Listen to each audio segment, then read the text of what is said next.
Hello everybody, I'm with Bailey, the German Shepherd.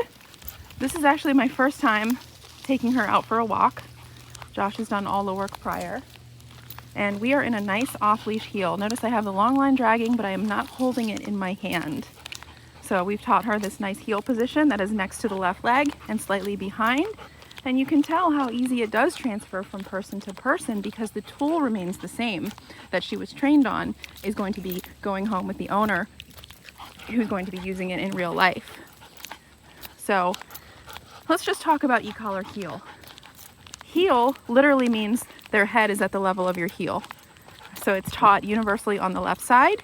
We want their head next to your left leg and slightly behind, which she's pushing a little bit here. Watch what I'll do. Click. So what I did there was take a step back. She shot forward, I clicked, and now she's pushed back a little bit. I know I'm hitting you in the face with the lanyard. I'm so sorry. Overall, I don't even know if 180 is the word for how much she's changed since drop-off, because drop-off was just so wild. But now we've got a dog who is actually able to follow commands, listen, walk nicely, not be dragging us around, not choke herself out on the leash, right? Have the ability to be off leash and come when called. Maybe now she can actually go on walks. All right, so e-collar heel, head to the left, slightly behind. Picture an imaginary circle here. If her head leaves that circle, you do exactly what I just did, which is click your collar. She can only go so many places. Too far forward, lag too far back, veer to the left, or go behind my legs. E-collar kicks on, she comes back here, it turns off. Very simple. That's e-collar heel. Okay, let's see what happens if I stop. Good, this is showing me she's aware. Stay, I'll give her a stay and walk away. Very good, now I can get more specific. Down. I'm gonna click here. That was at a 6. Now it's a perfect example of how we use our e-collar for accountability. I gave her a very clear command.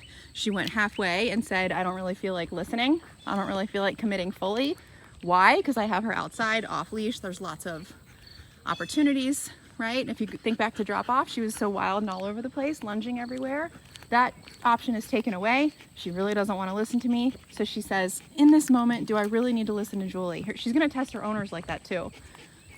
Click the e-collar. She says, oh, that's right. There's my accountability button. Now we've got a downstay. Downstay is also simple. If she's listening, she gets good girl. If she's not listening, she gets a click. Doesn't get much more simple than that. Good girl. What I'm most happy about, honestly, is one, how she took that correction. So she took the 6 and laid down. She didn't whine. She didn't bark at me. She didn't come towards me.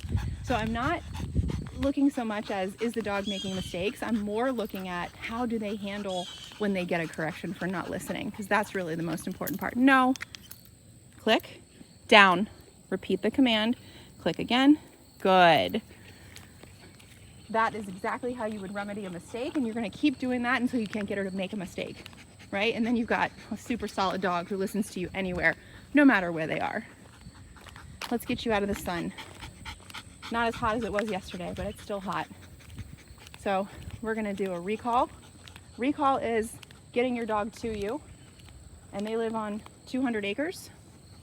And so they said, although she didn't run away yet, I'm not entirely convinced she wouldn't try eventually. She would never come in when called. It was always on her terms, which is kind of dangerous if you need your dog to come to you immediately. So watch what our recall process is. So let's pretend she's out on her 200 acre farm. You don't even really need the verbal. No. You can just use the tone because it works up to a quarter of a mile away. It'll beep by her ear, and she's trained come when she hears that. Just watch.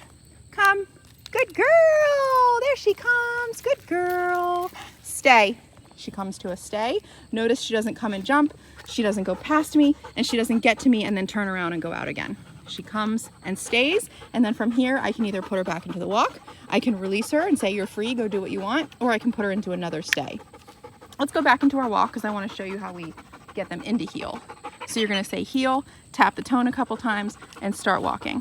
Heel, tap my tone a couple times, start walking, and then I immediately check position. if she were to dart ahead, you want to click that right away. You want to set the tone right at the start of the walk. Beautiful. Perfect heel. Perfect heel. Love it. Come a long way, baby girl. Some things, you know, she does well with commands, especially heel and recall, because that's, you know, involved with you. She's involved in the situation, but stay commands like down, place, she struggles more with, like a little bit of whining, because it's not involved with you. You're telling her, go stay over there. This is easy for her because she's with me. I'm going to click right here. Okay, does that make sense? And she also struggles with thresholds. Such a shepherd. She has anticipatory anxiety about going through thresholds and waiting for the release, and it comes out as whining. We've been working on that every single day. What a good girl. Stairs are another trigger. A lot of dogs, for some reason, they'll get to stairs and think it's permission to dart ahead. Nope. Heel still applies. Beautiful. Good job. Okay, so here we have the threshold.